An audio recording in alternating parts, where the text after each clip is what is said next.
Alhamdulillah, kita akan masuk pada pembahasan. Ini saya hapus saja ya. Karena ini ada di sini semuanya, di kertas semuanya ada. Nah, nanti sebelum akhir kita nyanyi lagi gitu. karena karena kalau model sekarang Pak, kalau nggak dinyanyikan itu cepat lupanya. Ya. Orang kagak nyanyi aja lupa.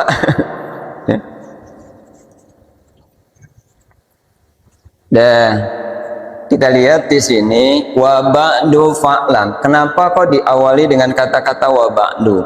Ini kata wa ba'du itu membuang kalimat ba'du. Ini membuang kalimat, yaitu kalimat ha, domir, yaitu membuang kalimat domir atau isim domir. Maka asalnya begini, dari ba'du itu asalnya ba'dahu, itu asalnya. Asalnya ba'du itu adalah ba'dahu.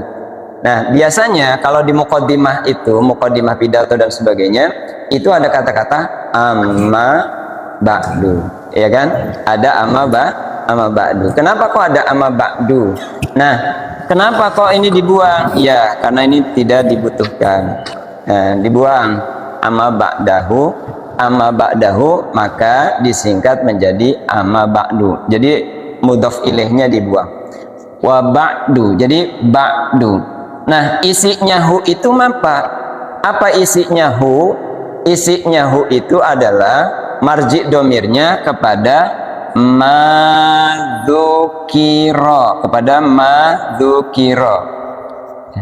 Madzukiro, apa-apa yang telah disebutkan. Jadi wa ba'du ai wa ba'da ma dzukiro. Jadi apa-apa yang telah disebutkan. Nah, karena ini kan sebenarnya kalimat ini untuk memindahkan dari muqaddimah kepada matan, kepada inti pembahasan, maudhu'nya, kepada judulnya yang akan kita bahas. Nah, makanya ada kata-kata ba'du. Apa isinya yang dibuang ini hu-nya, yaitu madzukiro. Apa madzukiro itu? Isinya adalah yaitu minal basmalah. Minal basmalah, alhamdulillah, ya, alhamdulillah. Kemudian as-sholawat. Nah, ini isinya madzukiro ba'du ay ba'dama ba'dal basmalah, hamdalah dan sholawat. Artinya setelah mengucapkan, musonif pengarang kitab, setelah mengucapkan bismillah, alhamdulillah, sholawat, maka gitu, kata-kata maka diganti dengan pakai kata-kata fa'lam. Nah, fa'lam, kita masuk pada fa'lam. Kenapa Ustaz harus datangkan fa? Iya, karena di sini kan sebenarnya kalau mau ditambahkan ini ada kalimat lain, yaitu ada huruf lain, yaitu amma. Asalnya gini, amma ba'du. Cuman kalau misalkan dimasukkan, ini nggak enak ini. Kalau disebutkan umpama didatangkan amaknya wa amma ba'du fa'lam, kagak nyampe ke sana, nggak enak, nazomnya nggak enak, makanya dihilangkan, amaknya dihilangkan, langsung wa ba'du fa'lam. Nah, fa'lam ini menggambarkan bahwa, ingat, fa'lam itu menggambarkan bahwa yang kita akan bahas itu dasarnya adalah ilmu, harus didasari dengan ilmu.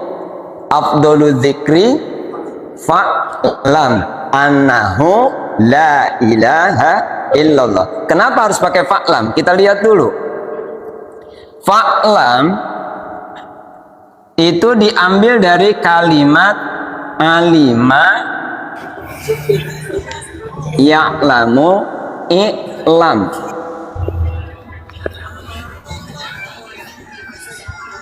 Nah, masdarnya dari alima adalah ilmun. Nah, ini artinya kalau kita ingin mempelajari wujubul ma'rifah, kita ingin mengetahui makrifat kepada Allah, maka dasarnya harus fa'lan, dasarnya harus ilmu, dasarnya harus ilmu. Kenapa? Karena yang kita pelajari ini bukan sembarangan. Ilmu yang kita pelajari ini bukan sembarangan. Karena ini terkait dengan uluhiyah, terkait dengan ketuhanan atau ilahiyah, terkait dengan ketuhanan, maka harus didasari dengan ilmu. Maka diawali dengan kata-kata fa'lan.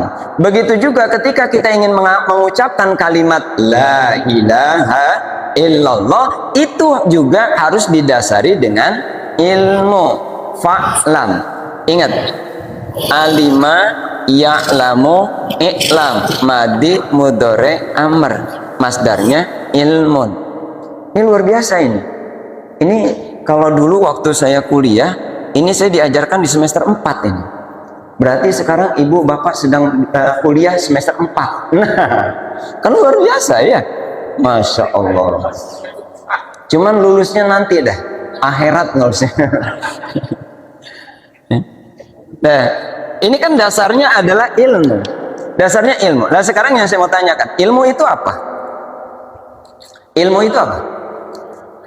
Iya, itu terjemahannya, pengetahuan. Ilmu itu apa?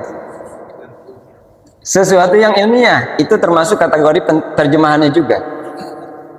Jadi ilmu itu adalah sifatun, kata di dalam usul fikih itu dikatakan ilmu itu sifatun yang kasyifu bihal matlubu inkisyafan taman, sifat yang bisa mengetahui sesuatu yang kita cari, sifat yang bisa mengetahui yang kita cari, yang itu ketika kita tahu menjadi terbuka, menjadi inkisyaf, menjadi terbuka.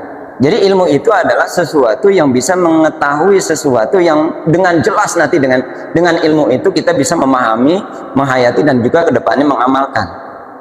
Makanya ini harus ada ini ilmu. Ustaz, apakah kita punya ilmu? Coba saya tanya, Bapak Ibu punya ilmu nggak? Punya nggak? Nggak, sekarang ini udah punya ilmu nggak? Lah, udah. Jangankan dari dulu, jangankan sekarang, dulu saja kita sudah punya ilmu. Ilmu apa? Ilmu pengetahuan, tadi itu baru terjemahannya tuh.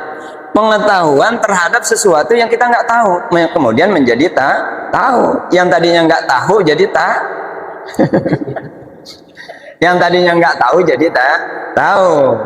Nah, sekarang saya mau tanya, rukun Islam ada berapa?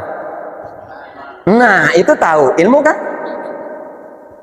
Rukun iman ada berapa?